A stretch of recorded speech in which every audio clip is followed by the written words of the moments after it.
So beef packers have been in the news quite a bit lately, and I feel like something that's being missed, and that people really need to understand is how big of absolute scumbags these corporations are, and the people that run these corporations are.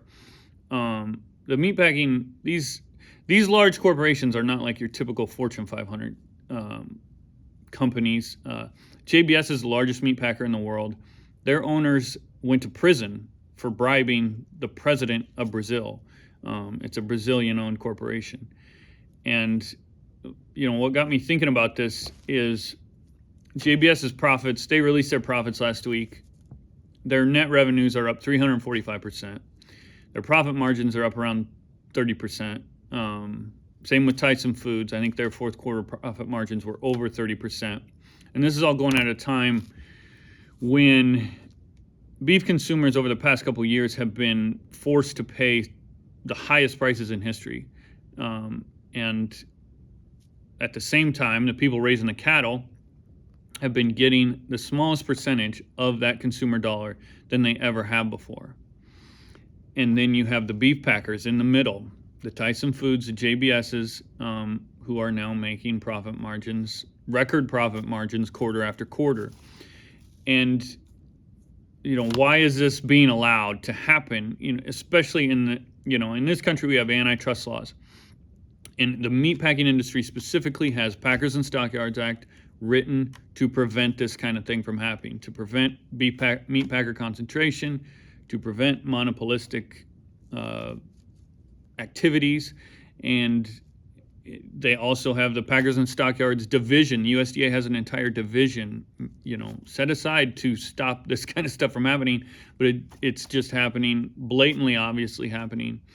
And so to look back really on how we got here, like in 1980, the four largest meat packers, beef packers specifically, controlled 36% of the market. Today, the four largest beef packers control over 85% of the beef market in the U.S. And so how do you get in 22 years from 36% to over 85% of packer concentration with just four corporations? And really, to me, I feel like it all started, you have to look back to IBP was really the first major beef packer that just took over the industry. And they did it relatively quickly. They were started not far from here in 1960, and within 14 years, they were the biggest beef packing corporation in the country, and they just went from there. During the 90s, they spent, while USDA just sat back and watched, they spent over $1.5 billion just buying up all the meat packing corporations they could. And at their height, they were largest than their five closest competitors combined. And then the corporation that was controlling the chicken industry was allowed to buy the corporation that was controlling the beef industry. In the year 2000, Tyson Foods was allowed to buy IBP. And at that time, IBP was the largest beef packer in the country, second largest pork packer. Tyson was the largest chicken processor, sixth largest pork packer. And the combining of those two corporations made Tyson Foods the largest meatpacking corporation the world had ever seen. And the craziest thing about this is that 4 years earlier, in 1997, Tyson Foods pled guilty to giving gifts and money to the USDA Ag Secretary. So 4 years before being allowed to become this massive, the largest meatpacking corporation the world had ever seen, Tyson Foods pled guilty to essentially bribing a presidential cabinet member. And this was at a time when USDA was considering new chicken regulations. That ended up not going through. And part of the deal for Tyson Foods was they pled guilty, and their two CEOs and president, Don Tyson, John Tyson, received immunity from the whole investigation.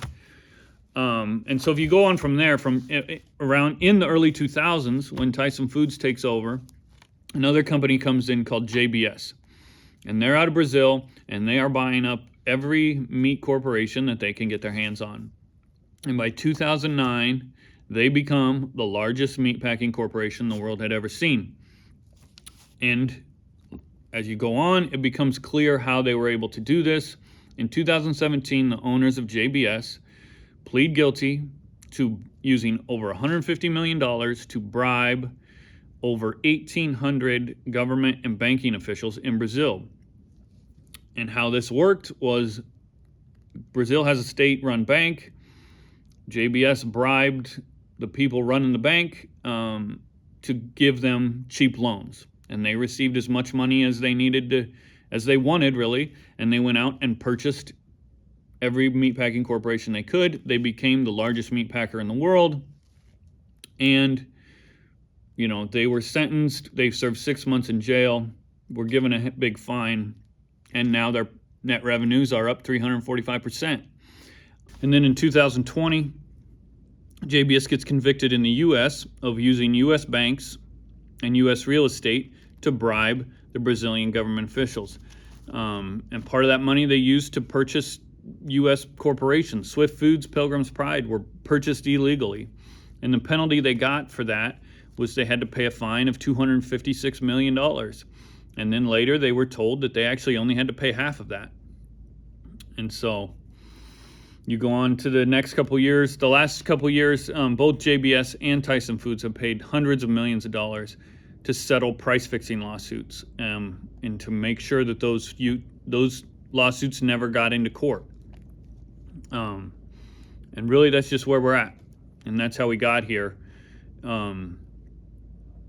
And the USDA just sits back. This is just price-fixing, corruption, collusion, bribery. USDA just sits back and does nothing. Department of Justice does nothing.